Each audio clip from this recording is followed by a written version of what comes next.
রুটি কি দুইটাই হইছে? ঘরে যা আটা ছিল তা দিয়েই দুইটা রুটি হয়েছে, আর বানাতে পারিনি। আচ্ছা খাও। বোন রে, আমারে কিছু খাইতে দে, আমার খুব খিদা লাগছে, হাঁটতে পারতেছি না। ভাইজান, আমার ঘরে তো কোনো অতিরিক্ত খাবার নাই, আমাকে যা খাওয়ান আছে এই জায়গায়, আপনার আমরা খাওয়ান করতে দিব। বোন রে, আমি আজ কয়টা দিন ধরে কিছু খাইতে পারি না, পেটের ভিতরে না খুব সুসু করতে আছে, মনে হইতেছে আমি পাথর বাইন্দা রয়েছি, আমি আর হাঁটতে পারতেছি না। আমার যদি খাওয়ান না দেস, মনে হয় আমি এনি পড়া যাবো, আমি বাড়ি যাইতাম না, আমারে কিছু খাইতে দেবেন। ভাইজান আপনি খারান, এই রুটি দাও।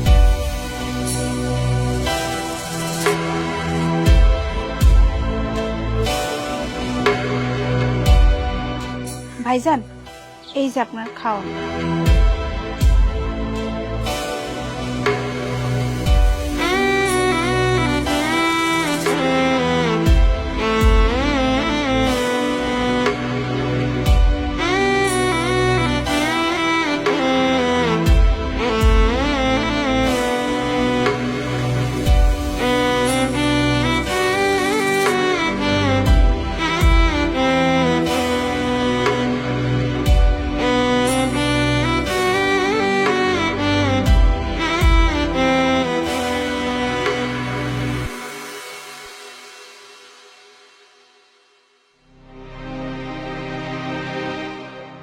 বোন রে, তোর রাতের খাবারটা অনেক মজা হয়েছে, আমার অনেক ভালো লাগছে।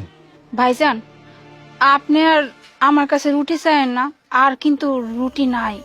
আর একটা রুটিও দিতে পারবি না? না ভাইজান, আর সত্যিই রুটি নাই।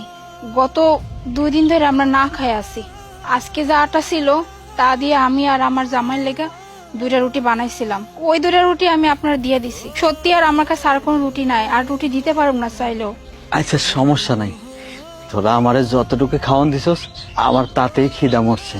আমি আল্লাহর কাছে দোয়া করি, আল্লাহ যেন তোকে সংসারের অভাব দূর করে দেয়, তোকে অনেক টাকার মালিক বানা দেয়, তোরা অনেক ভালো মানুষ। আমি তাইলে নাই।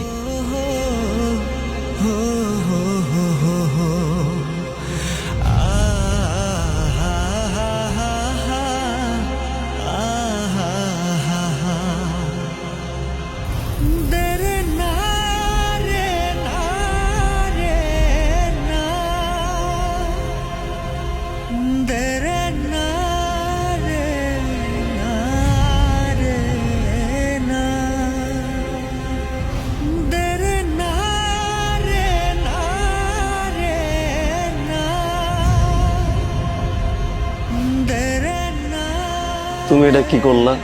ঘরে তো আর কোনো খাওয়ানো নাই, আর তুমি এই 2 দিন ধরে না খাই আছো। তুমি আজকে কি খাইবা? আর আমার কাছে তো টাকা পয়সাও নাই যে আমি কিনে আর কিছু নিয়ে আমু ঘরের লিগা।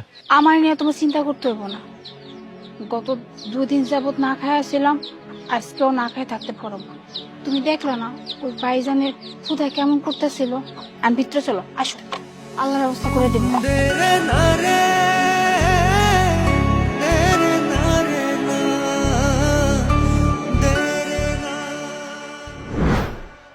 বোন, এই বোন, কই তুই? একটু বাইরে আয়।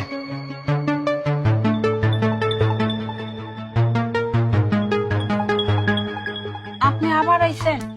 আপনার আমি তখন কইলাম আমার কাছে আর খাওয়া হইব না, অল্প একটু আটা আছিল, ওই আটা দিয়েই আমগো জামাই বউ লাগে 2 রুটি বানাইছিলাম, ওই তো আপনারা দিয়ে দিছি।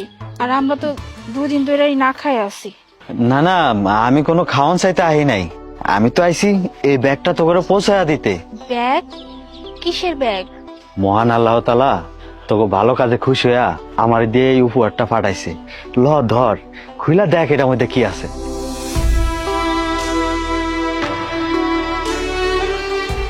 টাকা?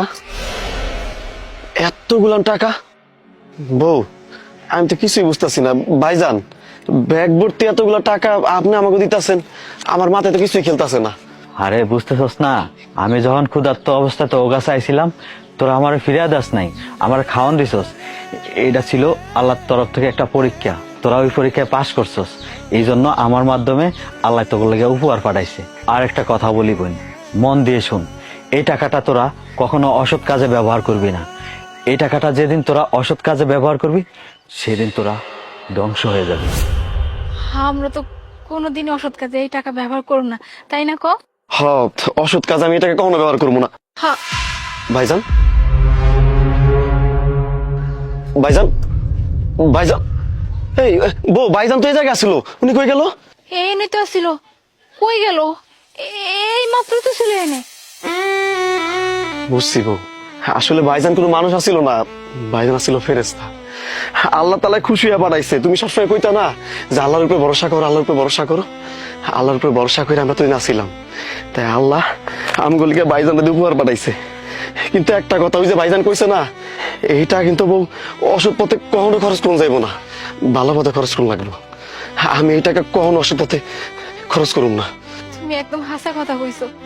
আসলে আল্লাহ পাক আমগো মুখ তুলে তাকাইছে, এই লেগেই তো এই মানুষ রূপী ফেরেশতারে দিয়া আমগো কাছে এতগুলো টাকা দিয়ে গেছে। আমগো আমগো দুঃখের দিন শেষ, আর এই টাকা দিয়া আমরা ভালো কামই করবো, আর যাতে কইরা আমগো তারা অন্য মানুষেরও উপকার হয়, সেই কাম করবা কেমন? হব, ঠিক কইছো। আজকের পর থেকে তোমার আর না খেয়ে থাকবার লাগবো না।